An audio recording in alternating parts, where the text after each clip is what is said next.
സ്നേഹം, ദിവ്യസ്നേഹം, സ്നേഹം, ദിവ്യസ്നേഹം. യെശയ്യാവിന്റെ പുസ്തകം 25-ാം അധ്യായം 4-ാമത്തെ വാക്യം. ഭയങ്കരന്മാരുടെ ചീറ്റൽ മതിലിനു നേരെ കൊടുങ്കാറ്റ് പോലെ അടിക്കുമ്പോൾ നീ എളിയവന് ഒരു ദുർഗവും ദരിദ്രന് അവന്റെ കഷ്ടത്തിലൊരു കോട്ടയും കൊടുങ്കാറ്റിൽ ഒരു ശരണവും ഉഷ്ണത്തിലൊരു തണലും ആയിരിക്കുന്നു. നീ എളിയവന് ദുർഗവും ദരിദ്രന് അവന്റെ കഷ്ടതയിൽ തണലുമായിരിക്കുന്നു. ഭീകരന്മാരുടെ ചീറ്റൽ, ഗർവികളുടെ ചീറ്റൽ, അഹംഭാവികളുടെ ചീറ്റൽ, ബലവാന്മാരുടെ ചീറ്റൽ എന്നവർ ഗർജിക്കുന്നത് കണ്ടിട്ടില്ലേ? എന്നവർ ദേഷ്യപ്പെടുന്നത് കണ്ടിട്ടില്ലേ? എന്നവർ കോപിക്കുന്നത് കണ്ടിട്ടില്ലേ? എന്ന് പറഞ്ഞ് കാളയെപ്പോലെ മുക്രയിടും. ചിലപ്പോൾ അവർ ചീറ്റുവാനിടയാകും, ബഹളമുണ്ടാക്കാനിടയാകും, നമ്മെ ഉപദ്രവിക്കാൻ വരുന്നു എന്നുള്ള രീതിയിൽ ഭയപ്പെടുത്തുവാൻ വേണ്ടി ശ്രമിക്കും, നമ്മളെ വിറപ്പിക്കാൻ നോക്കും. അങ്ങനെയുള്ള വ്യക്തികളെയും അങ്ങനെയുള്ള അവസ്ഥകളെയും ഞങ്ങൾ നേരിട്ടിട്ടുണ്ട് എന്ന് പറയുന്നവരുണ്ടെങ്കിൽ കൈയുയർത്തുക. നിങ്ങൾ ഭയന്നിട്ടുണ്ടോ? നന്ദി. കരം താഴ്ത്തുക. പേടിക്കുന്ന സമയത്ത് അമ്മയുടെ അടുക്കലേക്ക് ഓടിപ്പോകുമല്ലേ? ഭയപ്പെടുന്ന സമയത്ത് ആരെങ്കിലും കൂട്ടുകാർ നമ്മുടെ അടുത്തുണ്ടെങ്കിൽ നാം പെട്ടെന്ന് അവരുടെ കരം പിടിക്കാനിടയാകും. ഒറ്റയ്ക്ക് നീ ആയിരിക്കുന്ന സമയത്ത് ഭയപ്പെടുകയാണ് എങ്കിൽ എന്താണ് ചെയ്യുന്നത്? അപ്പോൾ യേശുവിൻ്റെ കാര്യം ഓർക്കുമെന്ന് ചിലർ പറയുന്നുണ്ട്. ഭീകരന്മാരുടെ ചീറ്റൽ, ഭയങ്കരന്മാരുടെ ശബ്ദം, മതിലിന്റെ നേരെ അടിക്കുന്ന കൊടുങ്കാറ്റ് പോലെ. നമുക്കറിയാം, കൊടുങ്കാറ്റടിക്കുന്നതിനെക്കുറിച്ച് നമുക്ക് പലപ്പോഴും അനുഭവമുള്ളതായ കാര്യമാണ്. കൊടുങ്കാറ്റുകൾ അടിക്കുവാനിടയാകും. ഇത്ര കിലോമീറ്റർ വേഗത്തിൽ കൊടുങ്കാറ്റടിക്കാൻ ചാൻസ് ഉണ്ട്, വലിയ മഴ ഉണ്ടാകാൻ ചാൻസ് ഉണ്ടെന്ന് പറയുമ്പോൾ, അങ്ങനെയുള്ള കൊടുങ്കാറ്റുകളെ കണ്ടിട്ടുള്ള ആളുകൾ ഇവിടെയുണ്ടെങ്കിൽ കരമുയർത്തുക. നോക്കട്ടെ. ഇവിടെ സമുദ്രതീരത്തുള്ള ഒരുപാട് ആളുകളുണ്ടല്ലോ, അതുകൊണ്ടാണ്. ശരി, അതുകൊണ്ടാണ് ആ സ്ഥലത്തിന് അങ്ങനെ പേരിട്ടിരിക്കുന്നത്. കഴിഞ്ഞിടയ്ക്കാണല്ലോ നമ്മുടെ ചർച്ചിൻ്റെയും ഷീറ്റുകളൊക്കെ പറന്നു പോകുവാനിടയായത്. ആ സമയത്തുള്ള പരിസ്ഥിതി എന്താണെന്ന് നമുക്കറിയാം. വളരെ വേഗത്തിൽ കൊടുങ്കാറ്റ് വീശി അടിക്കുമ്പോൾ ആ കാറ്റിൻ്റെ വലിയ ശക്തി കൊണ്ട് മണ്ണിനിടയിൽ ആഴ്ന്നിറങ്ങിയതായ വേരുകളുള്ളതായ വലിയ വൃക്ഷങ്ങൾ പോലും കടപുഴകി വീഴുന്നത് കാണാം. കോൺക്രീറ്റ് ചെയ്ത് ഉയർത്തി നിർത്തിയിരിക്കുന്ന ഇലക്ട്രിക് തൂണുകൾ പോലും മറിഞ്ഞു വീഴുന്നത് കാണാം. നല്ല ബലമായിട്ട് കെട്ടിപ്പൊക്കിയതായ വലിയ വലിയ ബിൽഡിങ്ങുകൾ പോലും മറിഞ്ഞു വീഴുന്നത് നമുക്ക് കാണാൻ കഴിയും. അപ്പോൾ പഴയ മതിലാണെങ്കിൽ, പഴയ ബിൽഡിങ്ങുകളാണെങ്കിൽ, നമുക്കറിയാം മുംബൈ പോലുള്ള പ്രദേശങ്ങളിൽ പഴയ ബിൽഡിങ്ങുകൾ അപ്പോൾ തകർന്നു വീണുകൊണ്ടേയിരിക്കുന്നത് കാണാം.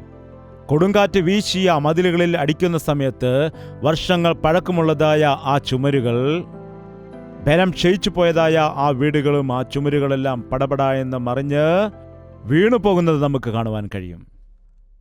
അങ്ങനെയുള്ള അപകടമുണ്ടാകുന്ന സമയത്ത്, അങ്ങനെയുള്ള ദുരന്തം ഉണ്ടാകുമ്പോൾ നാം എന്താണ് ചെയ്യുന്നത്? എങ്ങനെയെങ്കിലും അവിടെ നിന്ന് രക്ഷപ്പെടുവാൻ ശ്രമിക്കും, അവിടെ നിന്ന് ഓടിപ്പോകുവാൻ വേണ്ടി ശ്രമിക്കും, അവിടെ മറയുവാൻ ശ്രമിക്കും.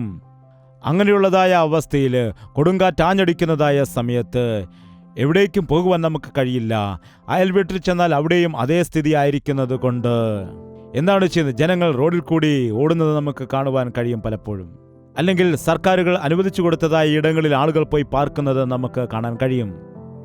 ചില സമയത്ത് നമ്മുടെ ജീവിതത്തിൽ അങ്ങനെയുള്ള സന്ദർഭത്തിൽ കൂടി പ്രശ്നങ്ങൾ, ദുരന്തങ്ങൾ ഉണ്ടാകാറുണ്ട്. എല്ലാം സുഖമായിരിക്കുന്നു എന്ന സമയത്ത്, എല്ലാം സ്വസ്ഥമായിരിക്കുന്ന സമയത്ത് പെട്ടെന്ന് ആകസ്മികമായി ഉണ്ടായ ഒരു അപകടത്തിൽ, ഒരു ദുരന്തത്തിൽ ആ വീട്ടിലെ വ്യക്തി മരിച്ചു എന്ന് അറിയുമ്പോൾ ആ വീട്ടുകാരുടെ ഹൃദയം എത്ര വേദനിക്കും.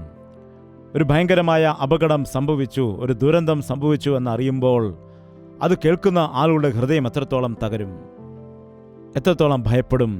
ചില സമയത്ത് നമ്മൾ വിശ്വസിച്ച് നമ്മുടെ കൂടെ കൂട്ടിയ ആളുകൾ നമുക്കെതിരായി തിരിയുമ്പോൾ, നമുക്ക് അന്യായം പ്രവർത്തിക്കുമ്പോൾ ഒരുപാട് ദുഃഖമുണ്ടാകും. അങ്ങനെയുള്ള ദുരന്തം നിങ്ങൾക്കുണ്ടായിട്ടില്ലെങ്കിൽ നിങ്ങൾ ഭാഗ്യവാന്മാരാണ്. അങ്ങനെയുള്ള ദുരന്തം നിങ്ങൾക്കുണ്ടായിട്ടില്ലെങ്കിൽ ഇപ്പോഴും നിങ്ങളുടെ കൂടെ ദൈവത്തിൻ്റെ കാവലുണ്ടെന്നാണ് അർത്ഥം. ഞാൻ ഈ ലോകത്തിലായിരിക്കുന്നിടത്തോളം കാലം എൻ്റെ ജീവിതത്തിൽ അങ്ങനെയുള്ള സംഭവം ഉണ്ടാകില്ല എന്ന് പറയാൻ കഴിയില്ല. എന്നാൽ ഇപ്പോഴുവരെയും നിന്റെ ജീവിതത്തിൽ അങ്ങനെ ഉണ്ടായിട്ടില്ലെങ്കിൽ ദൈവത്തിൻ്റെ കൃപയാണ്. അന്ത്യത്തോളം നമുക്ക് സുഖമായിരിക്കണമെങ്കിൽ നമുക്ക് ആവശ്യം ദൈവത്തിൻ്റെ സഹായമാണ്. ചില സന്ദർഭങ്ങളിൽ നമ്മുടെ സഹോദരന്മാർ തന്നെ നമ്മളെ വഞ്ചിക്കും, നമ്മുടെ ബന്ധുക്കൾ തന്നെ നമ്മളെ വഞ്ചിക്കും, നമ്മുടെ മാതാപിതാക്കൾ പോലും നമ്മളെ തള്ളിക്കളയാറുണ്ട്, നമ്മുടെ സ്വന്തക്കാർ നമ്മെ തള്ളിക്കളയാറുണ്ട്, കല്യാണം കഴിച്ച ഭാര്യ പോലും നമ്മെ തള്ളിക്കളയാറുണ്ട്, സ്വന്തം ഭർത്താവ് തന്നെ ഉപേക്ഷിച്ചു പോകാറുണ്ട്. ആരോട് ഈ സങ്കടമെല്ലാം ചെന്ന് പറയണം എന്ന് പറഞ്ഞ് നിരാശപ്പെടുന്ന സമയത്ത് നിങ്ങൾ ഓർക്കേണ്ടതാണ്, നിങ്ങൾ മറ്റാരോട് പറഞ്ഞാലും നിങ്ങളുടെ സങ്കടം വർദ്ധിക്കുകയല്ലാതെ, നിങ്ങൾ മറ്റാരോട് പറഞ്ഞാലും നിങ്ങളുടെ വിഷമം കൂടുതൽ അത് വഷളായി മാറുകയല്ലാതെ, ഗുരുതരമായി മാറുകയല്ലാതെ അതിന് കുറവുണ്ടാവുകയില്ല. എന്നാൽ നിന്റെ കർത്താവിനോട് നീ പറഞ്ഞാൽ അവൻ കേൾക്കും. എന്താണ് പറയുന്നത്? ഭയങ്കരന്മാരുടെ ചുറ്റൽ മതിലിൻ്റെ നേരെ കൊടുങ്കാറ്റ് പോലെ അടിക്കുമ്പോൾ നീ എളിയവന് ദുർഗമായി തീരുന്നു എന്നാണ് എഴുതിയിരിക്കുന്നത്. എന്താണ്? നീ എളിയവർ എന്ന് പറയുമ്പോൾ പണമില്ലാത്ത ആളുകളാണെന്ന് വിചാരിക്കരുത്, പണമില്ലാത്തവരാണെന്നാണ് നാം വിചാരിക്കാറുള്ളത്. എന്നാൽ ശ്രദ്ധിക്കുക, എളിയവരെന്ന് പറഞ്ഞാൽ വചനത്തിൽ പറയുന്നു, ആത്മാവിൽ ദരിദ്രരായവർ ഭാഗ്യവാന്മാർ, സ്വർഗരാജ്യം അവർക്കുള്ളത്. ആത്മാവിൻ്റെ വിഷയത്തിൽ ദാരിദ്ര്യമുള്ളവർ, ആത്മാവിൽ ദാരിദ്ര്യമുള്ളവർ, എളിയവരോട് സുവിശേഷം അറിയിക്കണമെന്ന് കർത്താവ് പറഞ്ഞു. എളിയവരെന്ന് പറയുമ്പോൾ ആശ്വാസം നഷ്ടപ്പെട്ട ആളുകൾ, ഗതിയില്ലാത്ത അവസ്ഥയിലായിരിക്കുന്നവർ, ദുഃഖത്തോടുകൂടിയായിരിക്കുന്നവർ, രോഗഭാരത്തോടുകൂടിയായിരിക്കുന്ന ആളുകൾ, നിരാശയിലായിരിക്കുന്നതായ ആളുകൾ, പ്രത്യാശ നഷ്ടപ്പെട്ടതായ ആളുകൾ, അവരെക്കുറിച്ചാണ് കർത്താവ് പറയുവാനിടയായത്. നാം സാധാരണ പറയാറുണ്ട്, ഒരു സഹായവുമില്ലാത്ത ആളുകൾക്ക് സഹായം ദൈവം മാത്രമാണ്. ഇങ്ങനെ നാം പറയുമെങ്കിലും ഗതിയില്ലാത്ത അവസ്ഥയിൽ നാം ദൈവത്തിൽ ആശ്രയം വയ്ക്കുകയില്ല. എന്നാൽ യോസേഫ് കർത്താവിൽ ആശ്രയിക്കുവാനിടയായി. നിങ്ങളെപ്പോഴും ഓർത്തിരിക്കണം, ഈ ലോകത്തിലുള്ള എല്ലാവരും നിങ്ങളെ വിട്ടുപോകുന്ന ഒരു സന്ദർഭം വന്നേക്കാം. ഈ ലോകത്തിലുള്ളതായ സകല വ്യക്തികളും നമ്മെ അനാഥരെ പോലെ തള്ളിക്കളയുന്ന അവസ്ഥ വന്നേക്കാം. നാം ഒരുപാട് സ്നേഹിക്കുന്ന നമ്മുടെ സ്വന്തം മാതാവ് നമ്മെ വിട്ടുപിരിഞ്ഞു പോകുന്ന അവസ്ഥ ഉണ്ടാകും. നിനക്ക് സുരക്ഷിതമായിരിക്കുന്ന നിന്റെ പിതാവ് നിന്നെ വിട്ടുപിരിയുന്ന അവസ്ഥ ഉണ്ടാകും. നിനക്ക് ഒരുപാട് ആശ്വാസം നൽകുന്ന നിന്റെ ഭാര്യ മരിക്കുന്ന ദിവസം വന്നേക്കാം. അല്ലെങ്കിൽ നിന്റെ ഭർത്താവ് നിന്നെ വിട്ടു പോയേക്കാം. എന്നാൽ നീ വിശ്വസിക്കുന്ന കർത്താവ് നിന്നെ ഉപേക്ഷിക്കുകയുമില്ല, കൈവിടുകയുമില്ല. പിതാവില്ലാത്തവർക്ക് അവൻ പിതാവായിരിക്കുന്നു, ഗതിയില്ലാത്തവർക്ക് അവൻ ആശ്രയമായിരിക്കുന്നു, ആശ്വാസം നഷ്ടപ്പെട്ടവർക്ക് ആശ്വാസമായിരിക്കുന്നു, എളിയവർക്ക് ശരണമായിരിക്കുന്നു. ശരണമെന്ന് പറയുമ്പോൾ നീയാണെൻ്റെ ആശ്രയം, നീയാണെൻ്റെ സഹായം, നീയല്ലാതെ ആരും എനിക്ക് ആശ്രയമില്ല എന്നാണ്. ഏതു സാഹചര്യമാണെങ്കിലും ഏതു സന്ദർഭമാണെങ്കിലും യേശുക്രിസ്തുവിൽ ആശ്രയിച്ച് പ്രാർത്ഥിക്കുവാൻ ശീലിക്കുക. അനേകരും അങ്ങനെയുള്ള അവസ്ഥ അവരുടെ ജീവിതത്തിൽ ഉണ്ടാകുമ്പോൾ മരിക്കുവാൻ വേണ്ടി ചിന്തിക്കാറുണ്ട്, ആത്മഹത്യയ്ക്ക് വേണ്ടി പരിശ്രമിക്കാറുണ്ട്. എനിക്കിനി ജീവിതം വേണ്ട, ഞാൻ വെറുത്തുപോയി എന്ന് പറഞ്ഞുകൊണ്ട് നദിയിൽ ചാടിച്ചാകുവാനോ, ട്രെയിന് തലവയ്ക്കുവാനോ, തൂങ്ങി മരിക്കുവാനോ, അതുപോലെ വിഷം കഴിച്ച് ജീവിതം അവസാനിപ്പിക്കാനോ, ആ ഗുളികയും ഈ ഗുളികയും ഒക്കെ കഴിച്ചോ, അല്ലെങ്കിൽ എങ്ങനെയെങ്കിലും ജീവിതം അവസാനിപ്പിക്കുവാനോ അവർ പരിശ്രമിക്കാറുണ്ട്. ഇത് വളരെ അവിവേകമാണ്. ഈ ലോകത്തിലെ ബുദ്ധിമുട്ടും കഷ്ടവും സഹിക്കാൻ കഴിയാതെ നീ ആത്മഹത്യ ചെയ്യുകയാണെങ്കിൽ, നീ മരിച്ചതിന് ശേഷം കെടാത്ത തീയും ഉള്ളതായ ആ അഗ്നിനരകത്തിൽ നീ നിത്യമായിട്ട് കിടക്കേണ്ടി വരും. അത് മറന്നു പോകരുത്. കൊല ചെയ്യരുത് എന്ന് കർത്താവ് പറഞ്ഞു. നീ ആത്മഹത്യ ചെയ്യുകയാണെങ്കിൽ നീ എങ്ങനെ മറ്റുള്ളവരെ കൊല്ലുന്നു, അതുപോലെ തന്നെ ഉള്ളതായ കുറ്റമാണത്. ആത്മഹത്യ ചെയ്യുന്നവർ ദൈവത്തിൻ്റെ രാജ്യം അവകാശമാക്കുകയില്ല. നിനക്ക് എത്ര വലിയ ദുഃഖമുണ്ടെങ്കിലും, നിനക്ക് ഒരു ആശ്രയമില്ല എന്ന് നീ പറയുന്നുവെങ്കിലും, എപ്പോഴും നിനക്ക് വേണ്ടി കർത്താവ് കരം നീട്ടി നിൽക്കുന്നവനാണ്. ഒരുപക്ഷെ പിശാചിന് നിന്റെ ജീവിതത്തിൽ വലിയ പ്രതികൂലങ്ങൾ കൊണ്ടുവരാൻ കഴിയും. നിനക്ക് അങ്ങോട്ടും ഇങ്ങോട്ടും തിരിയാൻ പറ്റാത്ത കുഴിയിലാക്കാം. എന്നാൽ നിന്റെ മുകളിലത്തെ ഭാഗം എപ്പോഴും തുറന്നാണ് കിടക്കുന്നത്. ചുറ്റുപാടും നിനക്കൊന്നും ചെയ്യാൻ കഴിയാത്ത അവസ്ഥയാകും. എന്നാൽ കർത്താവിനോട് വിളിച്ചപേക്ഷിക്കാനുള്ള വാതിലെപ്പോഴും തുറന്നു കിടക്കുന്നു. 9-ാം വാക്യം, അന്നാളിൽ ഇതാ നമ്മുടെ ദൈവം, അവനെയത്രേ നാം കാത്തിരുന്നത്, അവൻ നമ്മെ രക്ഷിക്കും, അവൻ തന്നെ യഹോവ, അവനെയത്രേ നാം കാത്തിരുന്നത്, അവൻ്റെ രക്ഷയിൽ നമുക്ക് ആനന്ദിച്ച് സന്തോഷിക്കാമെന്നു അവർ പറയും. അധ്വാനിക്കുന്നവരും ഭാരം ചുമക്കുന്നവരുമായുള്ളവരെ, നിങ്ങൾ എൻ്റെ അടുക്കൽ വരിക, ഞാൻ നിങ്ങളെ ആശ്വസിപ്പിക്കാം എന്ന് കർത്താവ് പറയാനിടയായി. നമ്മുടെ അവസ്ഥകളെ നാം അറിഞ്ഞുകൊണ്ട് കർത്താവിൻ്റെ സന്നിധിയിലേക്ക് വരുമ്പോൾ, നമ്മുടെ സാഹചര്യത്തെ അറിഞ്ഞുകൊണ്ട് കർത്താവിൻ്റെ സന്നിധിയിൽ നമ്മുടെ വിഷയങ്ങളെ നാം സമർപ്പിക്കുമ്പോൾ, അവനെ നാം കർത്താവും രക്ഷകനുമായിട്ട് സ്വീകരിക്കുമ്പോൾ, നമ്മുടെ പാപങ്ങളെല്ലാം അവൻ ക്ഷമിക്കുവാൻ ഇടയാകും. നമ്മുടെ കണ്ണുനീർ എല്ലാം അവൻ തുടച്ചു മാറ്റാൻ ഇടയാകും. നമ്മുടെ പക്ഷത്ത് നിന്നുകൊണ്ട് നമ്മുടെ ശത്രുക്കളെ അവൻ തോൽപ്പിച്ചു കളയുകയും നമുക്ക് മുൻപോട്ട് ജയത്തോടുകൂടി പോകുവാൻ തക്കവണ്ണം നമുക്ക് സഹായം നൽകുകയും ചെയ്യും. യേശുക്രിസ്തു സത്യദൈവമാണ്. ഞാനാകുന്നവൻ ഞാനാകുന്നുവെന്ന് പറഞ്ഞവൻ. അവൻ ഇന്നലെയും ഇന്നും എന്നേക്കും നിത്യനാകുന്ന ദൈവമാണ്.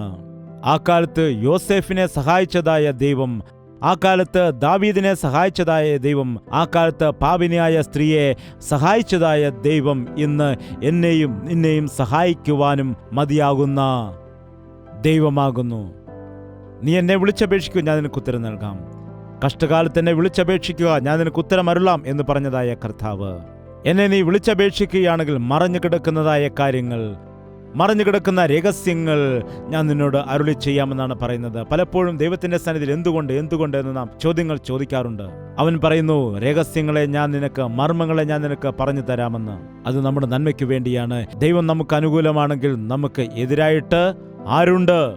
നിന്റെ നിന്ന നിന്റെ സന്തോഷമാക്കുവാൻ, നിന്റെ ദുഃഖം നിന്റെ ആനന്ദമാക്കി മാറ്റുവാൻ, നിനക്ക് ദോഷം നിനക്ക് നന്മയായി മാറ്റുവാൻ, നിന്നിലെ പ്രശ്നങ്ങൾ നിന്റെ പരിഹാരമാക്കി മാറ്റുവാൻ കർത്താവ് കഴിവുള്ളവനാണ്. അവനിൽ നാം ആശ്രയിക്കുന്ന സമയത്ത് അവൻ നമ്മെ വിടുവിക്കുവാൻ ശക്തനായ ദൈവമാകുന്നു. ഞാൻ വിശ്വസിക്കുന്നു, ക്രിസ്തീയ ജീവിതം എന്ന് പറയുമ്പോൾ അത് ഒരു ബോറിംഗ് ജീവിതമല്ല. എന്തുകൊണ്ട് വിശേഷം? ഇങ്ങനെ പോകുന്നു. സുഖമായിരിക്കുന്നു? ഇങ്ങനെയൊക്കെ പോകുന്നു. കല്യാണം കഴിഞ്ഞോ? കല്യാണം കഴിഞ്ഞു. മക്കളൊക്കെയുണ്ട്? മക്കളൊക്കെയുണ്ട്.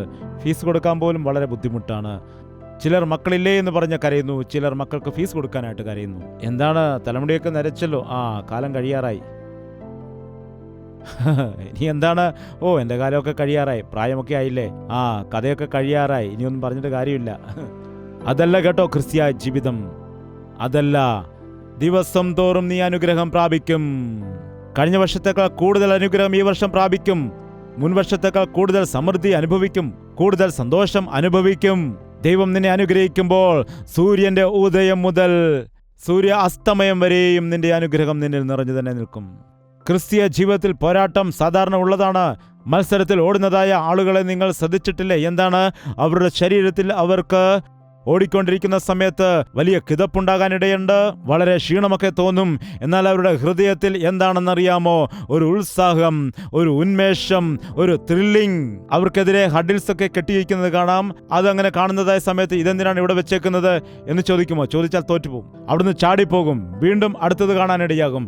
ഇതെന്താണ് ഇവിടെ കൊണ്ട് വീണ്ടും വെച്ചേക്കെന്ന് ചോദിക്കുമോ? ഇല്ല, അത് ജമ്പ് ചെയ്തു പോകും. അടുത്തത് വരും, ജമ്പ് ചെയ്തു പോകും. അങ്ങനെ ഒന്നാം സ്ഥാനം നേടിയെടുക്കാനിടയാകും. അതുപോലെ നമ്മുടെ ജീവിതത്തിലും വിശ്വാസത്തിന്റെ ഓട്ടക്കളത്തില് പിശാച് ഓരോ തന്ത്രങ്ങൾ, ഓരോ കുതന്ത്രങ്ങൾ മെനഞ്ഞ് നമ്മെ വീഴിക്കുവാൻ ശ്രമിച്ചുകൊണ്ടേയിരിക്കും. നിന്ദകൾ ഉണ്ടാകാനിടയുണ്ട്, അപമാനങ്ങൾ ഉണ്ടാകും, കഷ്ടപ്പാടുകൾ ഉണ്ടാകും. എന്നാൽ എന്റെ ലക്ഷ്യം എവിടെയാണെന്ന് വെച്ചാൽ, ഞാൻ യേശുവിലേക്ക് നോക്കിക്കൊണ്ട് എൻ്റെ മുൻപിലുള്ളതായ ഓട്ടം ലാഹാക്കിലേക്ക് ഓടുകയാണ്.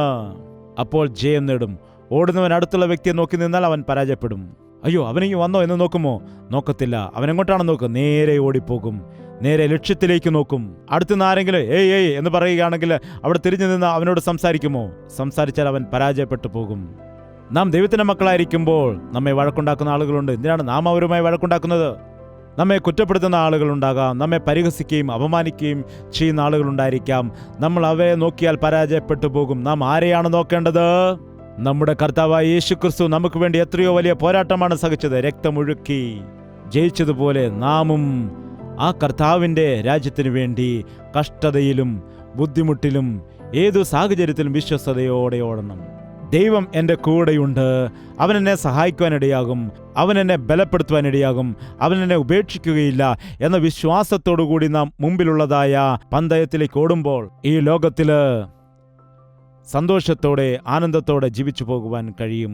അവനിൽ ആശ്രയിക്കുന്ന ആളുകൾ, അവനിൽ വിശ്വസിക്കുന്ന ആളുകൾ, അവനാണ് എൻ്റെ ശരണം എന്ന് പറയുന്ന ആളുകൾ അവരുടെ ജീവിതത്തിൽ ഒരിക്കലും പരാജയപ്പെടില്ല, വീണു പോകില്ല, അനാഥരായിട്ട് അവശേഷിക്കില്ല. എഴുന്നേറ്റ് നിൽക്കാൻ നമുക്ക് പ്രാർത്ഥിക്കാം. നിങ്ങളുടെ 2 കരങ്ങളും ഉയർത്തിപ്പിടിച്ചുകൊണ്ട് എന്നോട് ചേർന്ന് നമുക്ക് കർത്താവിനോട് പ്രാർത്ഥിക്കാം. പരിശുദ്ധനെ, നിന്റെ മക്കളെ നോക്കണമേ. എത്രയോ തവണ മനുഷ്യരെ വിശ്വസിച്ച് വഞ്ചിക്കപ്പെട്ടു പോയിട്ടുണ്ട്. ചുറ്റുപാടുകൾ കണ്ടുകൊണ്ട് ഞങ്ങൾ ഭയപ്പെട്ടു പോയിട്ടുണ്ട്. ലോകത്തിൽ ആശ്രയം വെച്ചിട്ട് ഒന്നുമില്ലാത്ത സ്ഥിതിയിൽ ആയിപ്പോയിട്ടുണ്ട്. നീയാണ് ഞങ്ങളുടെ സങ്കേതവും ഞങ്ങളുടെ കോട്ടയും ഞങ്ങളുടെ ആശ്രയവും, ഞങ്ങളുടെ കർത്താവ് നീ മാത്രമാണ് എന്ന് പറഞ്ഞുകൊണ്ട് യേശുവിൽ പൂർണ്ണമായി ആശ്രയം വയ്ക്കാൻ സഹായിക്കണമേ. കഷ്ടതയിൽ നീ ഞങ്ങളെ കൈവിടാത്ത കർത്താവാണ്. വേദനയിലും ദുഃഖത്തിലും ഞങ്ങളുടെ ജീവിതത്തിലെ അപമാനങ്ങളിലും ഞങ്ങളെ ഉപേക്ഷിക്കാത്ത കൈവിടാത്ത ദൈവമേ, നിന്നെ സ്തുതിക്കുകയാണ്. ഞങ്ങളുടെ ജീവിതത്തിൽ ചെറിയ ചെറിയ പ്രശ്നങ്ങൾ വരുമ്പോഴും നിരാശപ്പെട്ടു പോകാതെ എൻ്റെ യേശു ക്രിസ്തു എൻ്റെ കൂടെയുണ്ട്. എന്നെ അവൻ വിടുവിക്കും, എന്നെ സഹായിക്കും, എൻ്റെ കണ്ണുനീരവൻ തുടയ്ക്കും, എൻ്റെ ദുഃഖത്തെ അവൻ ആനന്ദമാക്കിയിട്ട് മാറ്റും, എൻ്റെ ദുഃഖത്തെയും നിരാശയെയും മാറ്റും എന്നുള്ള വിശ്വാസം ഞങ്ങൾക്ക് നൽകുമാറാകണമേ. ഓരോരുത്തരുടെയും ഹൃദയത്തിലെ വേദനകൾ നിനക്കറിയാം. ഓരോരുത്തരുടെയും ജീവിതത്തിലെ പ്രശ്നങ്ങൾ എന്താണെന്ന് നിനക്കറിയാം. ഏതു കുടുംബത്തിൽ ഏതു തരത്തിലുള്ളതായ കഷ്ടതയാണ്, ബുദ്ധിമുട്ടാണ്, നഷ്ടങ്ങളാണ്, അതുപോലെ ഏതു തരത്തിലുള്ളതായ സാമ്പത്തിക ബുദ്ധിമുട്ടാണ്, ഏതു തരത്തിലുള്ള ജോലിയിലുള്ള ബുദ്ധിമുട്ടാണ് എന്നെല്ലാം നീ അറിയുന്ന കർത്താവാണ്. കർത്താവ്, ഏതു ഭാരത്തോടു കൂടിയാണ്, നിരാശയോടു കൂടിയാണ് നിന്റെ മക്കൾ നിന്റെ സന്നിധിയിൽ വന്നിരിക്കുന്നത്. ഇവിടെ നിന്ന് ഹൃദയത്തിൽ നിറവനുഭവിച്ചു പോകുവാൻ നീ സഹായിക്കണമേ. സകലവിധ ബലഹീനതകളെയും നസ്രയനായ യേശുക്രിസ്തുവിന്റെ നാമത്തിൽ അഴിച്ചു മാറ്റുകയാണ് കർത്താവേ. സകല രോഗഭാരങ്ങളെയും അന്ന് നീ ഞങ്ങൾക്ക് വേണ്ടി ഒഴുക്കിയ രക്തത്താൽ ശുദ്ധീകരിക്കുകയാണപ്പാ. മാനസിക വ്യതയിൽ നിന്ന് ഞങ്ങളെ വിടുവിക്കണമേ. സാമ്പത്തിക പ്രശ്നങ്ങളിൽ നിന്ന് ഞങ്ങളെ നീ വിടുവിക്കണമേ. ലോകത്തിൽ എന്തെല്ലാം ബുദ്ധിമുട്ടുകൾ ഞങ്ങൾക്കുണ്ടെങ്കിലും നിന്നിൽ സന്തോഷിക്കുന്നതിന് വേണ്ടി നിന്റെ കൃപയിൽ ആശ്രയിച്ച് സമാധാനത്തോടെ സന്തോഷത്തോടെ ഇവിടെ നിന്ന് കടന്നു പോകാൻ ഞങ്ങളെ സഹായിക്കണമേ എന്ന് യേശുക്രിസ്തുവിന്റെ നാമത്തിൽ അപേക്ഷിക്കുന്നു പിതാവേ. നമ്മുടെ പിതാവായ ദൈവത്തിന്റെ സ്നേഹവും പുത്രനായ യേശുക്രിസ്തുവിന്റെ കൃപയും ആശ്വസിപ്പിച്ച് വഴി നടത്തുന്ന പരിശുദ്ധാത്മാവിന്റെ കൂട്ടായ്മയും സഹവാസവും നാം ഓരോരുത്തരോടും നാം പ്രാർത്ഥിച്ച സകല വിഷയങ്ങളോടും ഇന്നു മുതൽ എന്നേക്കും ഉണ്ടായിരിക്കുമാറാകട്ടെ. ആമേൻ, ആമേൻ, ആമേൻ.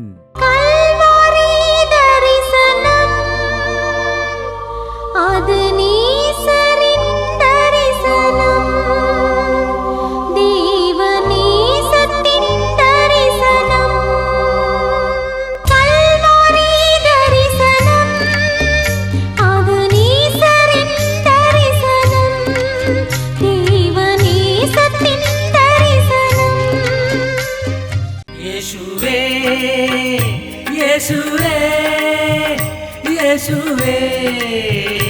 യേശുവേ, യേശുവേ, യേശുവേ, യേശുവേ, യേശുവേ.